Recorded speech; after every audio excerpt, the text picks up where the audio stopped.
Welcome, everyone, to the November 4th edition of the Employer Handbook Zoom Office Happy Hour. Thank you so much for coming out for Cybersecurity 101 for human resources and employment lawyers. And I am pleased to be joined today by at least half our panel are not employment lawyers, which is great. We got some good variety here, but they are all my partners at FisherBroyles. We'll do a proper introduction in a second, but first, if you are watching this recording on YouTube, hey there, be sure to click subscribe if you like this kind of stuff, hit the like button, and comment down below if you like the video, if you have any questions, and make sure they're hypothetical ones that you're asking for a friend, because we would never give legal advice on this free Zoom, and we don't want to create any attorney-client privilege. I got the disclaimer out of the way early. That's good. All right, folks. I want to introduce my partners. I'm going to go around the wheel. This is Brady Bunch style. It may look a little bit different on your screen, but I'm going to go to my immediate left. There's Simone McCormick over there. Simone, how you doing today? I'm great. Thanks for having me, Eric. Yeah, tell everyone a little bit about yourself. Sure. I'm a partner here at FisherBroyles. I practice in two departments. I'm on the employment side, and I'm also part of the incident response team, privacy team. So I am a breach coach, and what that is, it's one of those people that come to the rescue when there is an incident. We call it neutrally. When there's a potential access to data, and then we bring in hordes of other people, different teams, and that's why we're called coaches.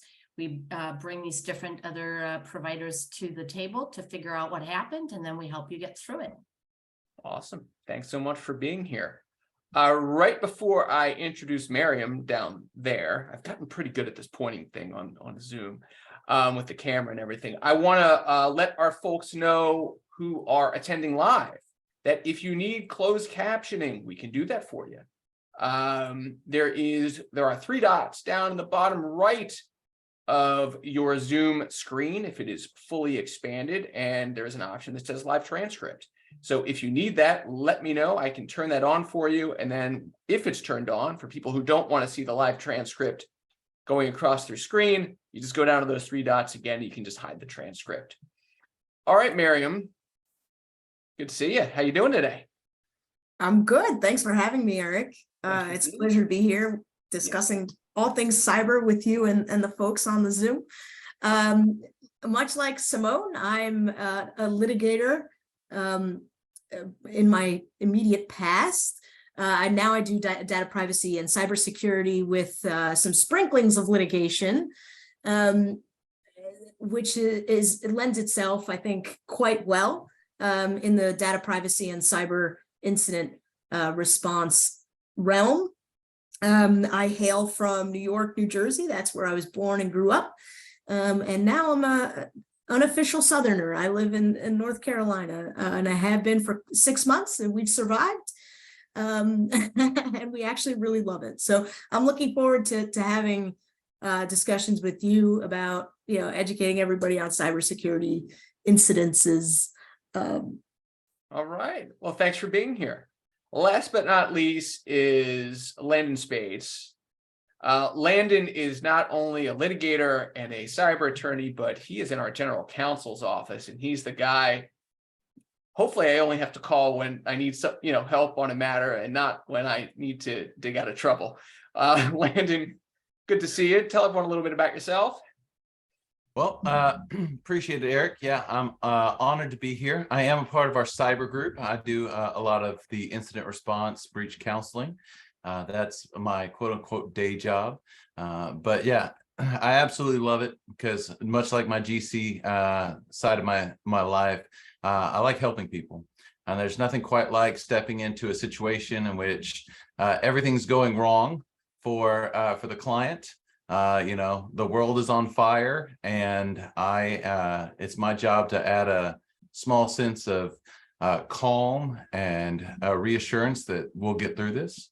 I am a recovering litigator, is what I call it. Me, Maryam, and Simone are all on different stages of the litigation recovery process. Simone still does a little bit. Maryam is, mostly out the door. My foot is just so far out the door. It's amazing. Like I don't want any part of it anymore. Like that's behind me. Except for I am getting a petition together. Well, I have one guy in my fantasy football league suing another guy in my fantasy football league, totally fictitious. But I'm drafting that complaint. It's going to be fantastic. That's This about is the only a level. 1 hour Zoom. There we I go. don't know. We'll do fantasy football disputes on another one. There we go.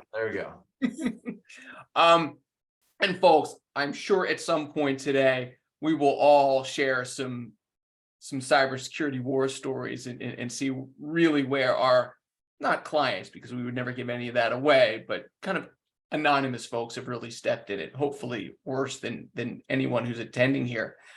All right, we've dispensed with the introductions and the disclaimers. Oh, one more thing. I saw someone with the raised hand feature tried to use that. Use the chat. If you have questions, comments, throw them up in the chat. I've got everyone muted. Otherwise, this would be it would be exhausting. And we'd never get through this. But if you have questions, put them in the chat and we will try to get to as many as you can. Recognizing, again, we're not giving any kind of specific legal advice. We're not creating any sort of attorney-client privilege. And we hope that your questions are hypothetical and you're asking them for a friend. All right, let's start with Landon.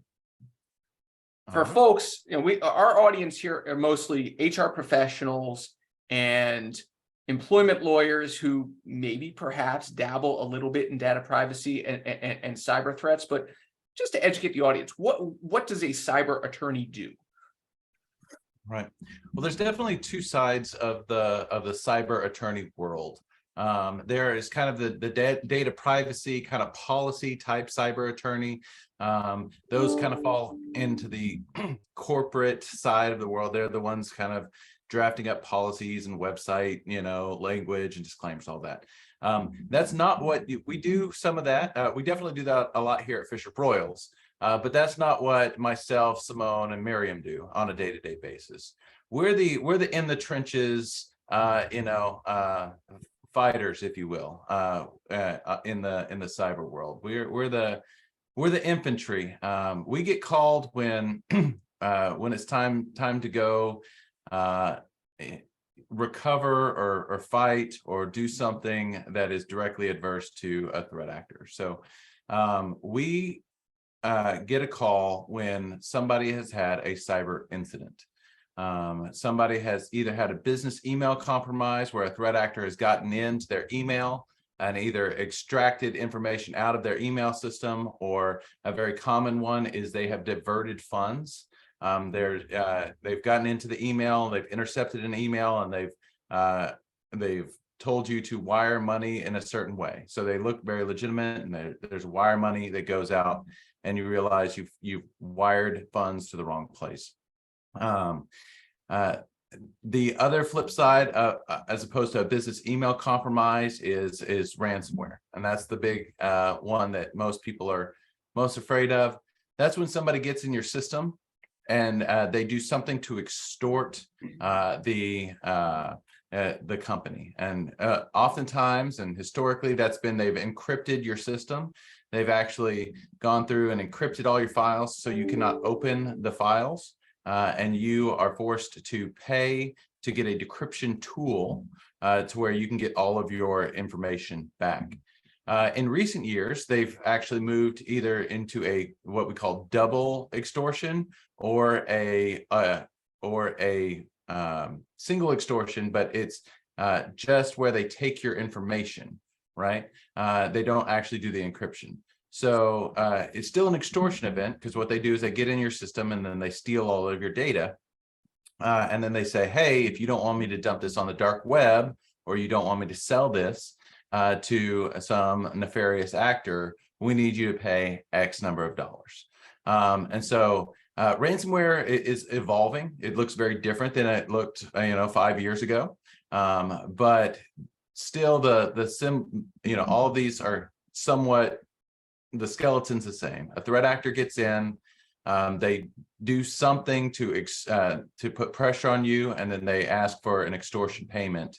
The big changes in recent history have been the laws and how each state and how the OCR has tried to protect the individuals of their states, or the individual personal health information on the HIPAA side of things. And so compliance with those, that's what we do a lot. We make sure that our clients are compliant through the process, and we also do a lot of helping and hand-holding. We do a lot of coordinating with the forensics. We're not, the three people you see on here, we speak forensics, but we are not IT, through and through. So we truly do kind of be the in-between, the coach. We talk lay person, but we can also understand what the forensics teams are talking about when they talk. So that's a little bit of what we do. And then the next question is kind of, who do we do it for, right? Is this only the Fortune 500 that gets attacked? Is this only the banks, etc.? And the answer is no. I have a ransomware right now that I'm working with, a small two-person CPA shop, and where they got in and encrypted everything and pretty much just took her down and forced her to essentially restart her business because she couldn't and didn't want to pay the ransom, right? And then we go all the way up to, yes, those Fortune 500 companies that have more incidents than you might think, the more incidents than are truly public. So it really does span, everything from lumber yards to law offices to widget makers to service companies. There's nice pie graphs that explain where these threat actors are actually targeting. But the long and the short of it is these are opportunistic threat actors. And so what'll happen is there will be some type of vulnerability that gets out there, and they will go look for anybody who's vulnerable with that vulnerability. And so the big takeaway from today is, everyone on this call, if you're listening and you're working for a company, you are a target. So you can work Zoom. Congratulations, you have the internet, and these threat actors are interested in taking something from you. So it is a ever evolving area, but it is super fun for the people like me, Simone and Maryam, to work in, because it really is a opportunity for us to come in and assist these all different types of companies get back up and going. So Landon, one more question before I go over to Maryam to walk us through what a data breach response looks like. What kinds of sensitive information are hackers generally focused on obtaining, if there is one particular type? That's a great question. So there's really two types of sensitive information, and the hackers are interested in it because our government is interested in it, right?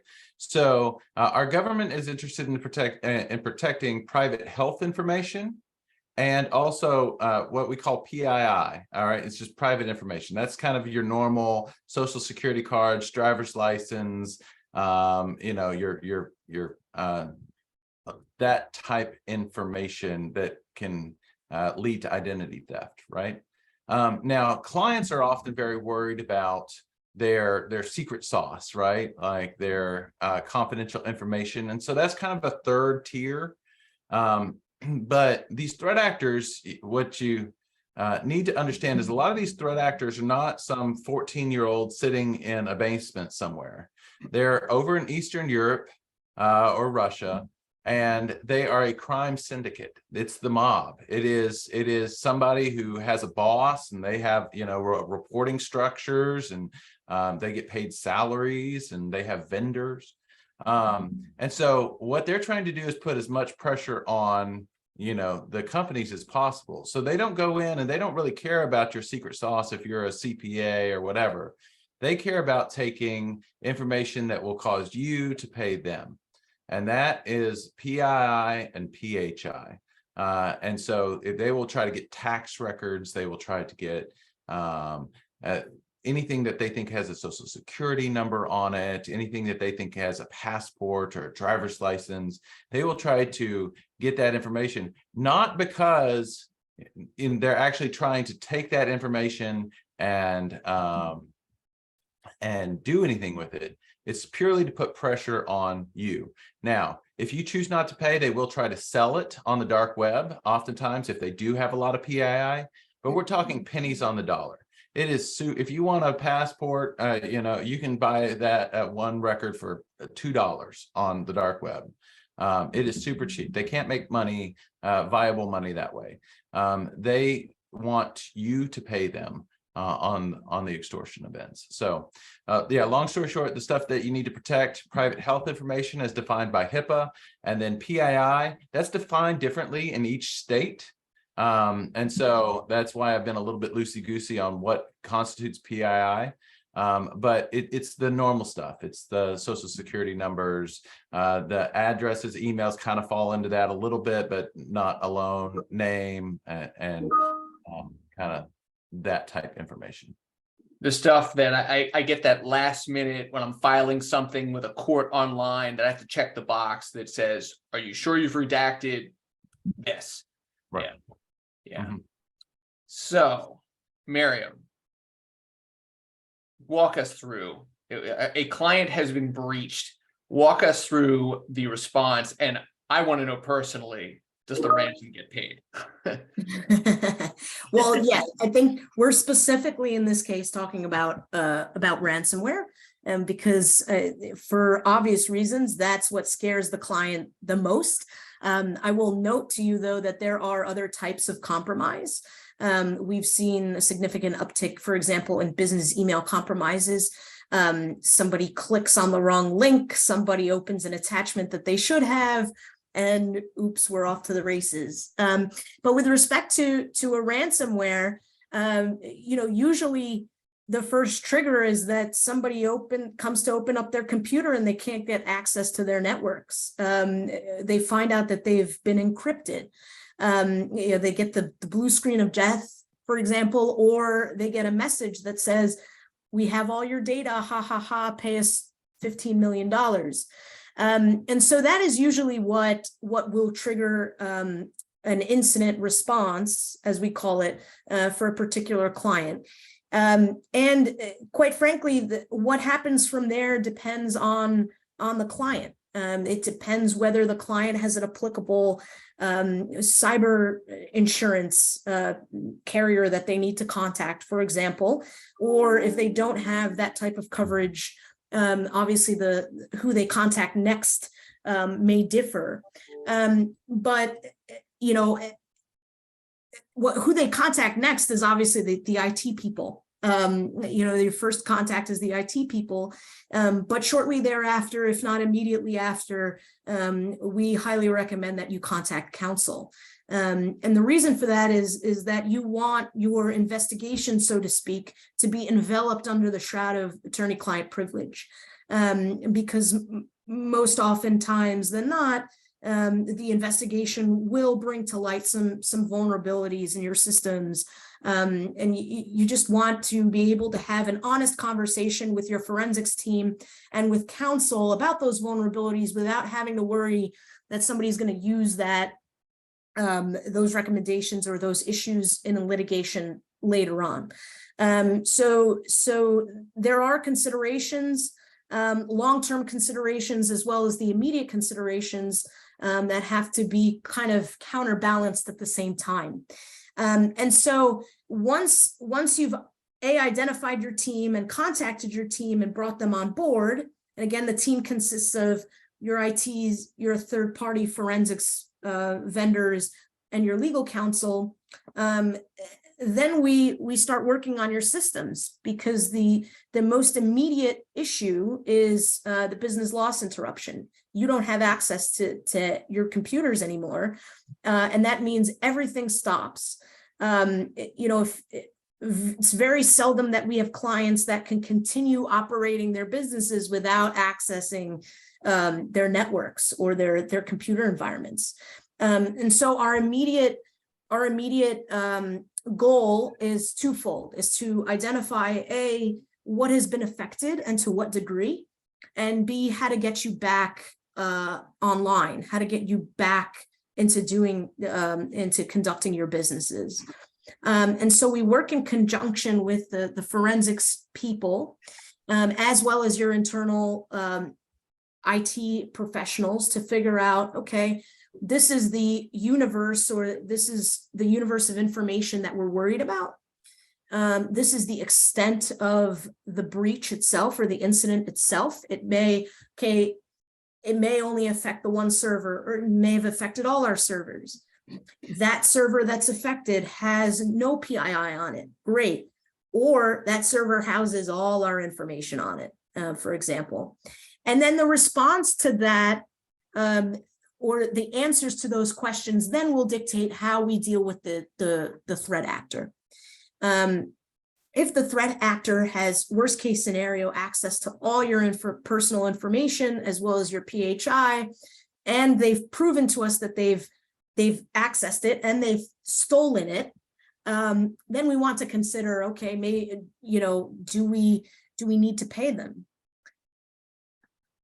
Counter to that also is, all right, have they encrypted our systems, and do they have the key?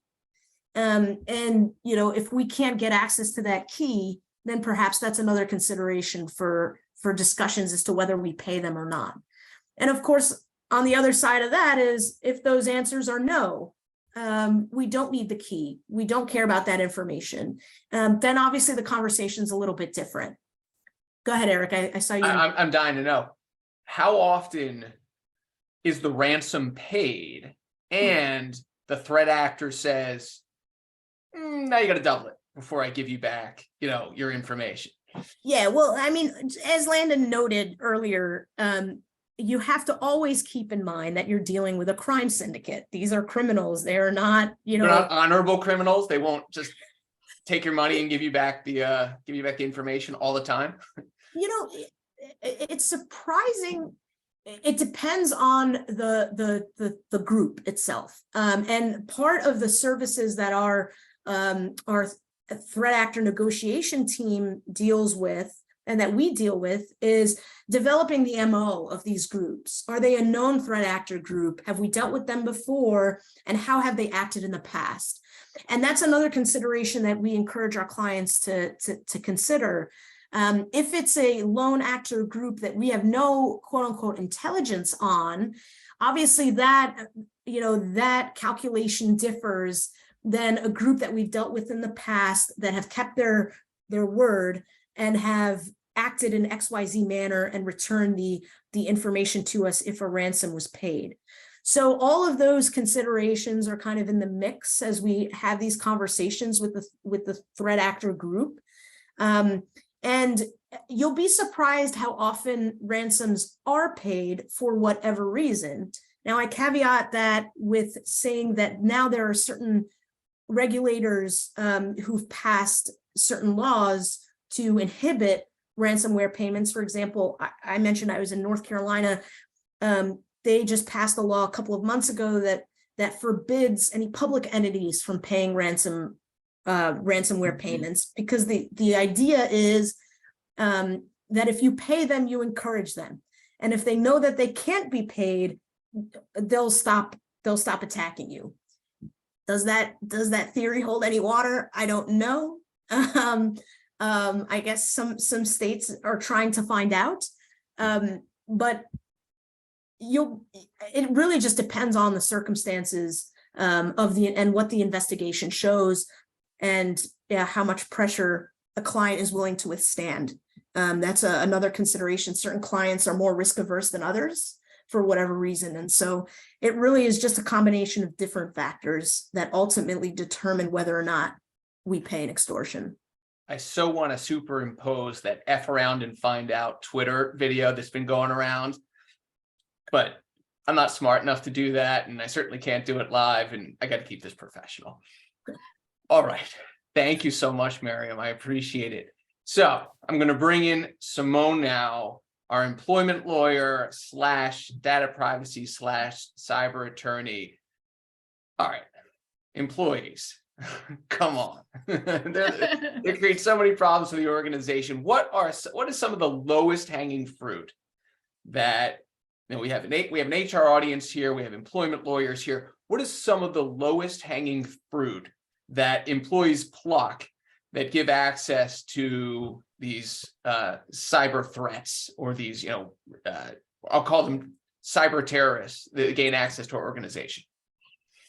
So I have really bad news, because as we all know, and particularly on the HR side, that employees are our biggest asset, but they're also the weakest link. And so for our space, for the cyberspace, unfortunately, the number of events or incidents that are caused by an employee's, I will call it, I don't like the term negligence, I will call it mishap, is very high. Over 70% of all incidents are caused by visiting a website they shouldn't have, or more importantly, clicking on something or giving up their credentials. When you give your credentials, the worst are administrative credentials, because then you're really giving away the king, the keys to the castle. Somebody has access. When you give away your logon credentials, even for email, you just allowed, you basically have a house and you're leaving the door wide open, or you're giving somebody the keys and you say, go right ahead, take everything you can carry. And that's what we have to control. In particular in HR, that's sort of within our scope to try and help control that. And that's the reality. So, what are the things, the mishaps that people do? Well, the most common one is clicking on that attachment that's sent to you with some urgency, that phishing email. There's either an attachment or there's a link. Click here. The CFO, the CEO really needs this done now, and you click on it. And that will give away your credentials. Then they have access to your email inbox. Or they have access to some other credentials. We use many third-party websites. A lot is in the cloud, but again, you hold the key to that cloud. And if you give somebody the key, then they have access to that. And if you're in HR, right, you sit on a lot of sensitive data. That data is highly regulated. Landon talked about it. It contains likely PII, but it may also be PHI. In particular, if you're a health organization, in your health space and you have PHI, you're subject to one of the most stringent laws in the United States, which is HIPAA, and also state laws or consumer protection laws that are kind of hand in hand with HIPAA. That's how they're enforced, really, by consumers. That's how the class actions are filed. So we sit on a lot of sensitive data, and unfortunately, employees are sometimes in a hurry. They're trying to get work done, and they're not paying attention. And so those are hard conversations, because it can be devastating. Typically, in business email compromise, so ransomware and business email compromise are probably the number one and number two threats to any organization. And starting with the business email compromise, everything that's in an inbox is then fair game once the bad actor has control over it. And that's not enough. That threat actor can go sideways in the organization, because oftentimes they continue their phishing scheme. And then once you have phished one, you can phish many more.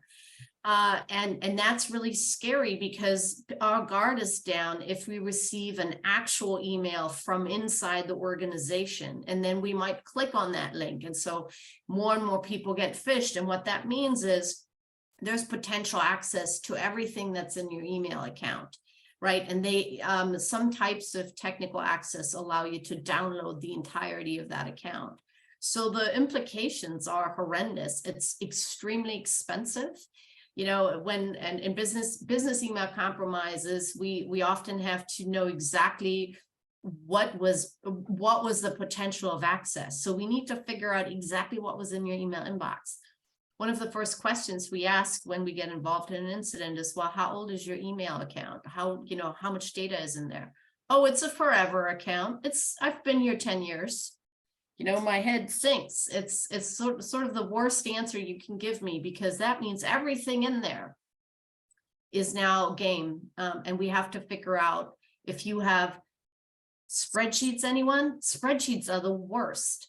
In particular, when you summarize, you know, and they're very helpful, but they harbor a lot of PII in one space. And if you have lots of them in your email account, well, that is potentially then in the hands of the bad actors, and they can take as long as they want to do either an extortion scheme, which is quick money, or they can, you know, mine it and then sell social security numbers. They get a couple of bucks for those. Depends how much data is in there. So these are, you know, really small things that happen. You just put your credentials in, and then you're even remembering, oh my gosh, I think I was just phished. And then you try to put it under the rug, tell no one about it. And guess what? The threat actor has access to your account the entire time. Yep. So those are some bad things. And, you know, HR departments harbor very sensitive data. So specific to them, there are some threats. So obviously they harbor everyone's contact information. They might have actually some medical information in some states that's separately also protected, and it is deemed very highly sensitive. They also have payment information. So specifically target towards HR is what I call W-2 exploits. Send me all the W-2s for the entire organization. Those happen. People send those. If it's a well-crafted spear phishing email, so it's targeted to that person and somebody has knowledge about the organization, and you just sent a spreadsheet with all that information, or you just sent them all out, that's extremely bad. It has repercussions for people. There's actually financial harm that can happen. And employees are very sensitive. So they are when they feel that their employer didn't protect them, they get angry and they tend to be on the side of suing early. It's patients and it's employees that, you know, you have to really heed. I was gonna ask that. It's not just employees creating exposure to the organization to folks on the outside. Right. But it's employees creating exposure to lawsuits from other employees. Boy, that would be a dastardly scheme. But I know I've seen lawsuits, and I'll put a couple links on the YouTube for the folks who are watching on YouTube. I'll try and put some in the description to blog posts I've done recently about the duty of that organizations may have to protect the type of information we're talking about today from cyber threats. And what happens, hint, class action, if you don't protect it. And I assume that's not just here in Pennsylvania, New Jersey, where I sit, Third Circuit. It's pretty much across the country, Simone? No, absolutely. It's across the country. We probably see it the most in the healthcare space, simply because of the legal framework that invites it.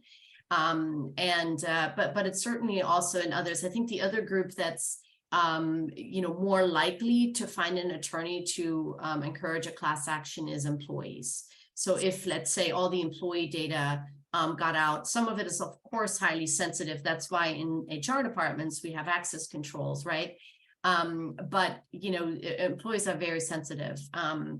So I'm talking about two things. One is, as you pointed out, Eric, one is, you know, how can HR be a partner really in helping an organization manage, right, these threats? And we'll talk about that in a minute. But the second is, what are the specific threats to HR departments?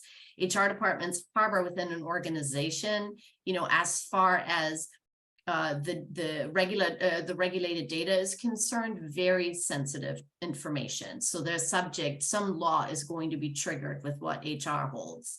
Yeah. And that's why, there's specific attention we have to pay. And the other one that gets, W-2 exploits I talked about, but another interesting exploit is redirected direct deposit, so that a fraudulent actor really poses as an imposter and then has the HR department redirect employees' paychecks into their own fraudulent account. Now, as you might imagine, that scheme can't last very long, but if you have many accounts, it doesn't need to, right? You get basically wages of employees put into a fraudulent account, and then you will find out because the employee will say, I didn't get my paycheck, I didn't get my direct deposit. So it's a short-lived scheme, but it can have impact. So watch out for those. And then another one that I think is in the more scary category is 401k fraud. So when you get somebody to make a withdrawal, and it's likely a lump sum, all of it from a 401k, that's pretty scary. And typically you only see one because then it's caught, but that's usually a lot of money, or it can be a lot of money. So that tends to be in the scarier category, and it takes multiple layers of sort of deception to make that happen, including fraudulent signatures. But that's another layer that often originates with a simple someone taking over an email and then sitting there. They don't necessarily do something right away. They might just monitor, hey, what's this person do? What kind of information does this person have? How can I monetize on that? Another one that often hits the accounts payable is, wire fraud, which is what we heard, pay amounts here. And you just need to find out, who receives that information, and then intercept that communication and redirect it to a fraudulent account. If that is a high enough amount, and small organizations get hit for tens of thousands of dollars to a couple of $100,000, large organizations get hit with hundreds of thousands to millions of dollars with those. So, that's something to heed. It's mostly in the finance accounting department, that problem. So, each department has its own sort of specific scares, and HR is a great partner to prevent all of this, because HR is really in that power seat to help manage employees, and there are policies and there's training, and that's both part of the form and function of HR. And there are great opportunities there. There's sort of a discussion in our industry, do you shore up with simply more technology, more tracking, restricting access, et cetera, or do you do policies and training? And the answer is you do both. You have to assess what's right for your organization, but don't skimp on the employee training. That should be part of onboarding. You should have solid policies. They should be communicated, and there should be some kind of, whatever your company does, security training with onboarding, and then throughout.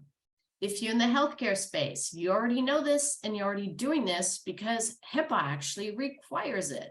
They want to see that when HHS comes investigation, that's the Department of Health and Human Services through the Office of Civil Rights. When they come investigating, they ask you for that. Policies, training materials, and spreadsheets of people who attended those. They want to see that. So you're already really dialed in. And that's where I invite all of you to really make sure there are opportunities to educate your workforce, because if they're well educated, the threat threshold is lowered. I told you 70% on mishaps. I haven't even talked about the rogue employees. They're hard to control. They're always going to be rogue employees who steal things. That's a separate discussion. We're not really focused on those here. We're talking about the 70% that are really just making a mistake. And I sit through these trainings annually, and as compared to other trainings like anti-harassment training, which is so boring, These trainings are actually pretty interesting because everyone's got a good war story. We'll talk about those in a second, but I mean, it's fairly engaging because you're listening and you go, I can't believe people would do things this stupid. And you learn about, basically how some pretty easy fixes to prevent the hacking incident. Before I shift off of Simone for a second, I'm going to go around the table. I want to find out some good war stories here. I had a hypothetical direct message question, and people can do that. Use the chat. If you don't want to ask it to everyone, you can just ask it directly to me. I'm going to hide the name of the person who asked me. This is from Claudio. Claudio asks, what is the obligation to other employees when the breach comes from within? So company learns that an employee in the finance department used private information of other employees as part of an embezzlement scheme or identity theft or something like that. So what is the obligation? I'll toss it out to Simone, but anyone can weigh in, that the organization has to its workforce when it learns about this. And that's really key. Clearly, this is more on the rogue category, right? That's intentional misconduct. And it's still regulated data. So for example, if that information, we call it, some of those are peaking cases. When somebody uses, for example, our own information network to gain information about others for a fraudulent scheme that needs to be reported to HR, and you need to discuss that with an attorney, what's the best approach. Likely there needs to be notification of the person who didn't know that their information was taken. We help in whether or not that's required under the law in which the person resides, which would apply here. And then sometimes you want to involve law enforcement in those situations, and then also take obviously disciplinary actions against that individual. Those can be very serious. And no, you can, if as an organization, that somebody is accessing information that they shouldn't, that's an unauthorized access. That's an incident. Now, it doesn't have the external threat actor, it has an internal one, but it still needs to be looked at from a legal standpoint. It's a good question. All right. So folks, let's reset for a second. We've got about 18 minutes left to the top of the hour. This is Cybersecurity 101 for HR and employment attorneys and the rest of you who snuck in today. I'm Eric, that's Simone, there's Maryam, Landon. My three guests are literally rock stars when they go to these cyber conferences and data privacy conferences across the country and speak. I mean, they get up there as panelists, they're done. They go to, the meet and greet, the happy hours afterwards, and people are literally seeking them out to shake their hands and ask them questions. And I know along the way, whether it's their own or from talking to other people, they've picked up some great war stories about, I can't believe this actually happened to the organization. So to try and make the folks on this Zoom feel better about the worst thing they've probably experienced internally, I want to go around the horn. And again, we can make up some facts because we don't want to, identify any clients or anything like that. But I'll start with Maryam. Maryam, give me something like you can't believe this actually happened. Well, I think what's scariest probably for clients is what employees do on their personal time that then could possibly seep into affecting their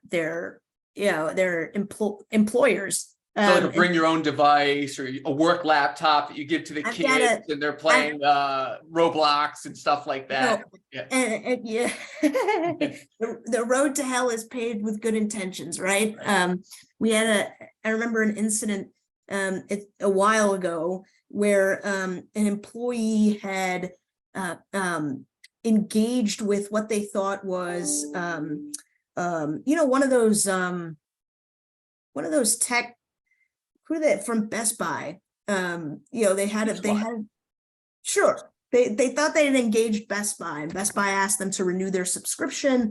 And if they wanted to cancel their subscription, the email said that they should call a help desk number and try to cancel their subscription. And unbeknownst to them, it was actually a spoofing email.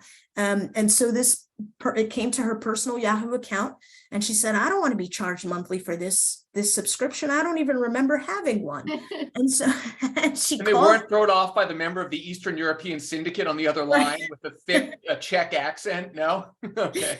You'd be surprised how many of these emails get put through Google Translate. They don't make any sense. There's spelling errors all over it.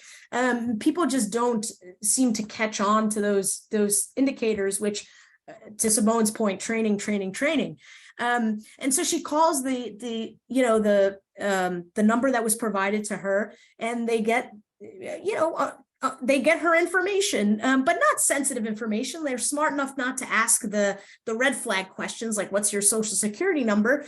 But she gave them enough, and they said, okay, cool, we'll send you a code, and you just click on the link and put in that code, and you'll be unsubscribed from our service. And that's what they did. They sent her a link, and she's been communicating this entire time with the threat actor. And that code actually gave the threat actor access to her credentials and to her system. And because nobody uses a separate computer anymore for their personal email versus their work email, the computer she was using was her work email. And she was actually an HR employee and had access to all employee data, as well as the database that HR uses to house that data. And of course, it was not multi-factor authentication. So once they had the first level of credentials, they could access the entirety of the database. And you can imagine this was a specialty industry. And so they had not only social security numbers and financial information that you would think is common for an employees, but they also had other sensitive information, drug test results, psychological records of employees, things that were sensitive plus. Like every ADA accommodation request, FMLA, sure, right. It's all there, of course. Right. And so that's a circumstance where she did something in her private world that seeped into and affected ultimately her employer. All right, Landon, Simone, who can beat that? Who's got it? Landon's going. Sure. So I assume that the 111 people on this call come from a variety of different sizes of companies. What I want to do is say and impress on you is cybersecurity is important. All right. So me and Simone and Maryam love our jobs. We love helping people, but we hope you never call us for our breach counseling. Right. Like if you have the situation, please call us. But we hope you never have to. There's some low-hanging fruit, multi-factor authentication that you can put on that is effectively free in most instances. If you've gone are the days where Norton antivirus is good enough. You need some type of endpoint protection, and that's not the war story. Here's the war story. If you are a small company, you probably feel pretty good about yourself. You have some type of web root on your system. You might have multi-factor authentication on your email, and you might have some, and you do a once yearly training. You don't have, you have some outside vendor who comes in and helps you every once in a while whenever you have an issue. But you don't really have a policy in place. You have no updates going on. You have no ongoing cyber protection plan. You even have a backup, and you feel real good about the fact that you have a backup. Well, these threat actors are sophisticated. Okay, they are very sophisticated, and this is not an uncommon story. Medium-sized company, I know that's kind of vague. Let's go, 50 million in revenue year over year. Threat actor comes in, encrypts encrypts everything, gets their backups. It's more abnormal for backups to be intact in a good ransomware event, meaning you can back up from backups, than it is to actually The threat actor more often than not finds the backups, deletes the backups before they actually execute the ransomware. So backups, unless you have them in cold storage, are only so valuable. But we put so much stock in that. The company was going under hard times. They were making it, but they weren't killing it. There was an encryption event. They lost access to all of their information. The ransom note was too expensive. They couldn't pay it out of their insurance. And it was actually the business interruption that put them under. They were kind of making it month to month, and this incident put them out of doing their job for 3 weeks. And that 3-week business interruption was too much for them to overcome. Right?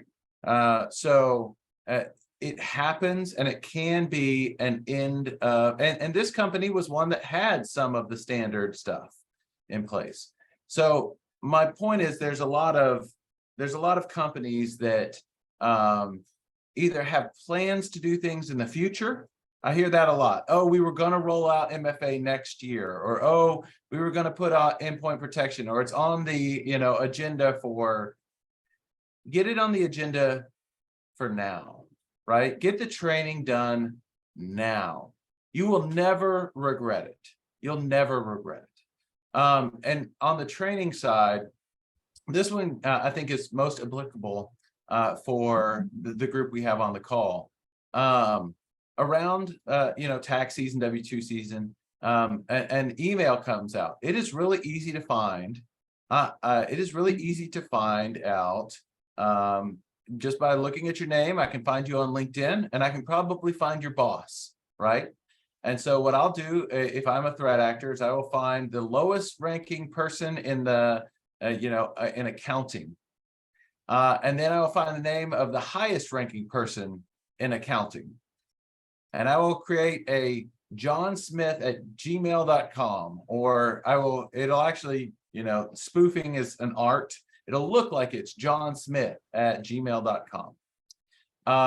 And I'll send an email to that lower level employee saying, hey, out of office, but our outside accountant is asking for all the W-2s. Please send them to me immediately, period.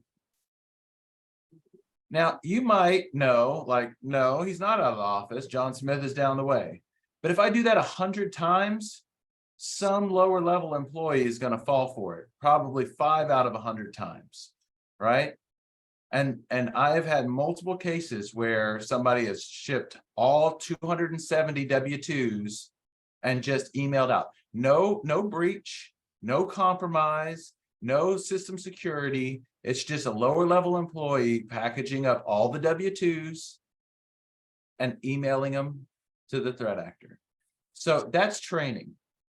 That's training. Wire fraud, that's training. It's training your accounting department to double check every single time there's a new wire. Call to verify. That's training. I mean, I can tell you great, stories too about how we came in and we kicked butt. There was, a $10 million demand, and we, settled for $100,000, right? And so we have great war stories as well. But it's one of those, I think for this group, the most important thing to realize is there's no time like today. There's no time like today to push the go button on cybersecurity, because the last thing you want is to get to know me better. Get to know our privacy policy people. They're fantastic as well. But yeah, it's a sad thing to say, but no one ever wants to be talking to me. And everybody always leaves saying, Landon, it's been a pleasure. I hope I never talk to you again. Let's hang out. Let's hang out, but I never want to deal with you professionally again. So Simone, we'll end with this. Put on your HR hat for a second. Our employment lawyer, our resident employment lawyer. We got our HR audience here. They're about to leave. What's one takeaway for them that they can take back to their workplace to Well, it's You just can one make a takeaway. difference. Yeah, make a You can difference. Make a Good. difference. That's my takeaway. You can make a difference. HR is a very, very important partner. Because of my other background, I believe that training individuals, having fantastic policies that are not too stringent, they have to fit the business, right? And we have to be mindful of what we ask. Policies will always be used against the companies if nobody follows them. So have very smart, sensible policies that fit your business. Maybe different departments, different policies, do a lot of training. There's a lot of opportunity of prevention, and prevention is really key. We talked about, what we find really scary, and what we find scary may be different of what you find scary. But what I will say this, if a business really suffers, I suffer with you. And I don't like to see that at all. So if that turns into a mess, you're inoperable, you can't move forward, and litigation, that's horrible for the business. It's a scary world, but there's so much opportunity for prevention. So I want us to focus on that. HR is a really important partner because of their prominent role in really being with the employee from the very start, even before they onboard throughout, right? So select carefully, then have wonderful onboarding protocols. Also be a partner with incident response, which we haven't talked about a whole lot, but every company should have an incident response plan, and HR is usually a very integral part of that plan. Why? Well, because you're the nexus to all the employees. And if there's any employee involvement, if it's a mishap or a rogue situation, you'll be conducting the interviews. You'll also be part of communications to the employees, throughout the incident. If there's something to message, you will be that integral part. And so be a wonderful partner, offer yourself up and see it really as an opportunity for your department to shine and really increase the resilience of your organization against cyber threats. The truth is, and we know this, and that's why this is all scary, if a threat actor wants in, they will get in. And those are the very scary cases to me when we can't figure out how they got in. There was a question there that I saw in the chat. Do you find that out? In most cases, we do find out. So we do find out which was the original phishing email. Sometimes they're gone, but we know where they went and about the time frame the unauthorized access happened. That's our wonderful forensics partners that come to the table that will tell us that information. But there are a couple of cases where we can never find out. And those to me are the scarier cases because you can't fix it. You can't improve, right? And so you are just kind of left with, well, I'll generally shore up my defenses on the technical side. But you can't really pinpoint it. And those I tend to dislike the most, those kind of cases. They're rare. In most cases, we can tell. Our forensics partners can tell. So that's what, is the takeaway for me is use that opportunity, be that wonderful partner for the organization. Let's just combat. And I have Go ahead. Yeah, Landon, go ahead. one thing to just jump on that because it's kind of timely. PII and PHI in email, right, is something that, especially if you are in a HIPAA regulated company, that is something to be very interested in. The most recent sanctions from the OCR has to do with people who don't follow HIPAA, HIPAA's guidelines on putting PII and PHI in their email. And so if you do not have a policy in place about what goes in email, you need to have one ASAP. And you need to have, if it is a common practice in your company, whether you're HIPAA regulated or not, to email out sensitive information. It doesn't matter if you're just like, it's internal, it's accounting department to accounting department, HR to HR, whatever. You need to have an encryption program or a policy in place. Otherwise, you very well could get dinged by some regulator there. So just something to toss in addition to Simone's comments. Well, thank you all very much. Landon, thank you. Simone, thank you. Maryam, thank you. Though there was one question we get to answer. Any recommended cybersecurity training vendors? I don't know of anyone who could possibly do cybersecurity training for your workplace. There are many awesome many. ones for Thank you. different types of budgets. You know, there's in person, there's modules, there's like little clips that you can buy. You can also do a lot internal. I think small amounts, small doses is probably the best approach, and maybe you know, a little bit more at the outset. That's my thought. And don't penalize. My one thing on policies is try not to penalize. Why? Simone knows she just got phished. If you penalize that employee that comes forward, what will they do? Right? They will not come to HR. We want to encourage people to immediately say, oops, I just did a boo-boo, right? I made a mistake. Please help me fix it. Because the sooner you're in there fixing it, the smaller the repercussions, or the lower the repercussions. So I just want you to invite to think about that. Well, thank And you we- all very much. Oh, sorry, Landon, go ahead. Yeah, and we do training. So we do roundtables in our policy, just in case that wasn't clear by the Yes. sheet. Sorry. We can assist you with that as well. Just All right. contact him. All right, folks. And I put our contact information up in the chat, so check it out before you sign off. I want to thank Landon. I want to thank Maryam. I want to thank Simone. I want to thank everyone who came out. Folks, we are off next week. I think it's Veterans Day. But the week after that, we are back with leave management hacks and cheat codes with Darius Freeman from Unum and this guy named Jeff Novak. Perhaps you've heard of him from FMLA Insights and over at Littler. So Jeff and Darius are going to join me on the 18th at noon Eastern time for leave management hacks and cheat codes. Until then, thank you all very much. I hope you all do well. Sorry, Landon. Go Phillies. Go Eagles. Sorry, guys. Go Union. All right. Everyone have a great weekend. See you. Bye. Thank you. Thank you so much.